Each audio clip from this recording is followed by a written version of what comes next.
load up and go.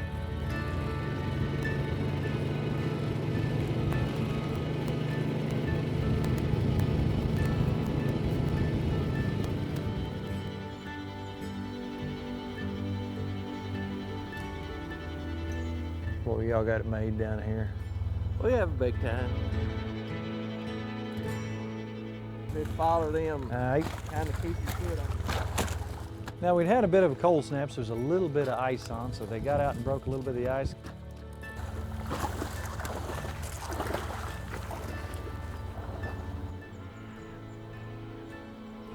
Yeah, I never got around to fixing that. They get really slick on board to do.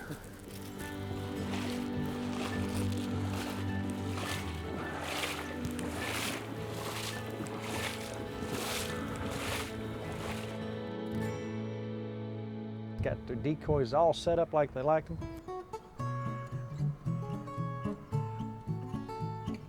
We watched a great sunrise and we saw Coco sitting there just wanting to get on a duck. Got set up in the blind and the camaraderie began. The best thing about duck hunting is being with some guys and telling stories.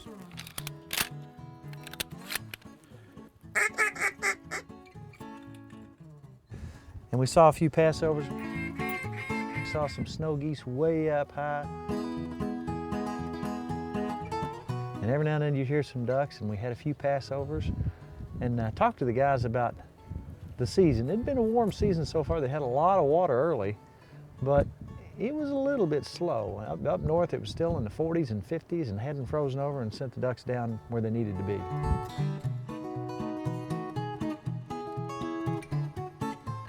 So we kicked back and told stories about the old days and enjoyed each other's company. That's the best part of duck hunting, is just sitting around and relaxing. When the ducks come in, that's a bonus, and it's fun to watch them work around. And we saw a few gadwalls, saw a few mallards.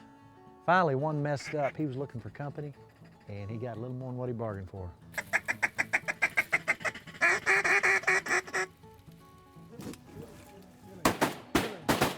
Yeah! Coco, back, girl.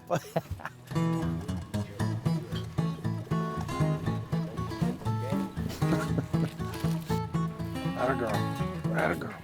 And now one thing I failed to mention about duck hunting, that if you get in a good blind like this with a bunch of guys who like to eat, they just happened to set some trot lines earlier in the year and caught a bunch of catfish, and we determined that they probably needed to get rid of some of those fish in the freezer and get those out and see if we could do something with them, and we did, and it was delicious. And I'm telling you what, that was probably the best part of the day.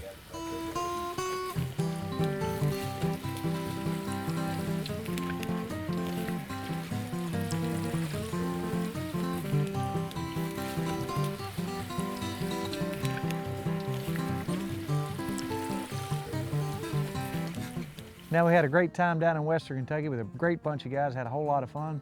We decided to look up our waterfowl biologist, Rocky Pritchard, and see what he had to say about this season. What constitutes a good year for waterfowl hunting, and what makes for a bad year? Well, what we like to see, we started off pretty good habitat-wise. We had a nice wet fall. It flooded the ponds and moist soil units and really created an abundance of waterfowl habitat in the state, and actually throughout central North America.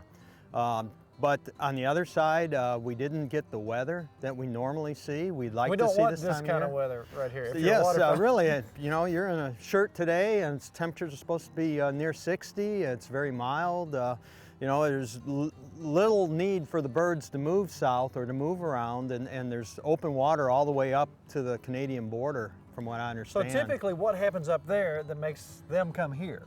Well, typically in a normal year, the birds, when they move off the breeding areas, they only move as far south as they have to. They forage and use crop fields and open water areas in the northern areas. And as those areas freeze and become snow covered, the food sources disappear, and they move further south or migrate as to traditional patterns. So this year, there's been little need for a bird to migrate. A bird the size of a mallard can withstand it's a hardy bird, it can withstand some pretty severe weather conditions as long as they have open water and food. So they're just hanging out up there thinking, hey, this is pretty cool. Oh, exactly. And we look at the numbers. Illinois numbers in the upper Mississippi River region are running 2 to 3 times what they normally do for this time of year, and the same way for the upper Illinois River region. They're about twice the number or more than what they normally do in mallards and stuff. So there's little need for the birds to move. Remember last year at this time and the year before, what creates cold weather is snowpack that occurs up north and then extends south. And this year we haven't seen that. We had snow cover that extended across the prairies all the way down into Iowa, into Kentucky last year. This year you look at a weather map and look at those snowpack and there is none. How have things changed in the last 30, 40 years for waterfowling in general? Ducks still migrate in large numbers and what we've done is created an abundance of shallow water habitat to meet the needs of migrating ducks as they move through the state. So we've seen a change in the West from a tradition of goose hunting to tradition now of duck hunting.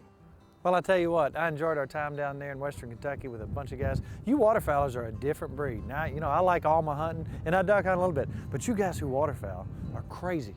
It's a very social thing with a group of guys, and depending on where you're at, you know, places in Western Kentucky, it's not uncommon to eat a warm, hot breakfast in the blind. Exactly. And that, Or and some now, catfish.